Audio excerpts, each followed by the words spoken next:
Hello, dear friends. Now, a couple of months ago, I had reviewed the original Nanny McPhee. So, what have I decided to do? I might as well finish off the trilogy. Well, double anyway. With Nanny McPhee and the Big Bang. Now, this takes place in World War II. When this is during that particular war, because it's a family of 5 with the husband being sent away off to war, a family being led by the delicious Maggie Gyllenhaal. Now, if that name does not sound familiar to you, then you've been living under a rock, because her brother is also a very well actor. She happens to pop up in the Batman trilogy. She took over from Katie Holmes in playing Katie Holmes' role in the second of the Batman trilogy.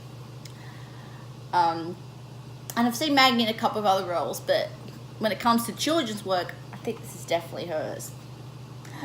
And during World War II, city people would send their children to the country for safety. This is during when Germany would bomb London, and this is exactly what happened, because Maggie's niece and nephew has turned up into this situation where the 3 kids aren't listening to the mother. It's amazing my mum isn't hearing me there, because I actually am very much like these 3 kids, Maggie's 3 kids in this movie, not really listening to the parents. And of course you have the brother, well, her brother-in-law, played by Phil. Now, he is played by an actor who I specifically know from Notting Hill. He is the weird roommate.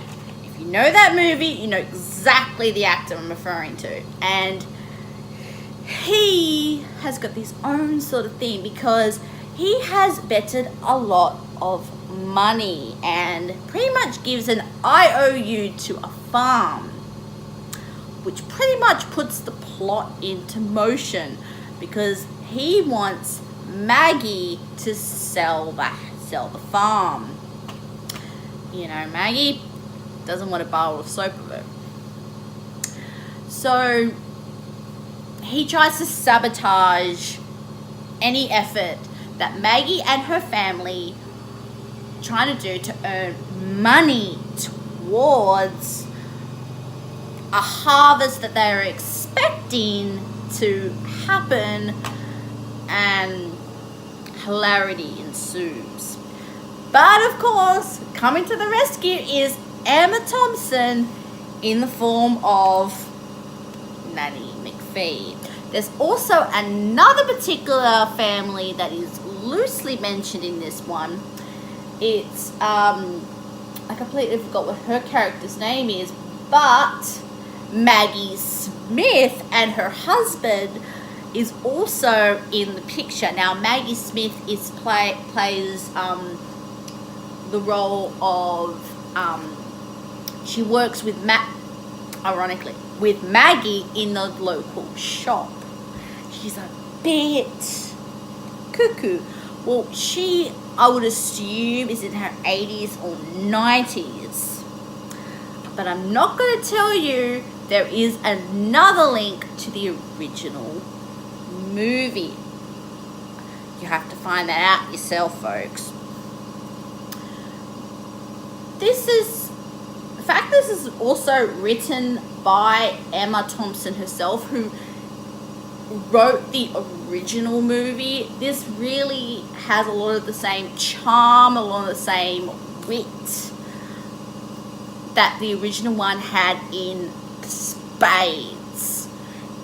It's not what I would say a carbon copy of what she did in the original movie, But this definitely feels like it's in the same voice as the original, and had a lot of incidents that you would go, that's exactly like the first one. That's exactly like the first one. And this is definitely a movie that I think appeals to children, but also I think adults would also love to sit down and watch it with their children. And really, I think that's a great example of a children's movie that can appeal to both the adults in the audience, but also to the child in everyone. So I thoroughly enjoy this, and every time I've sat through this movie I crack up. And I think if saying that is a sign of a really good movie. Now, have you seen Nanny McPhee and the Big Bang? Do you like it as well as I do? Do you crack up? Does this feel like a movie you could show your children? Please write down in the comment section below. Please subscribe and hit the little bell icon for when I release another one of these little DVD reviews. And I can't wait to see what else I can pull out of my DVD collection. I shall see you very soon. Ciao.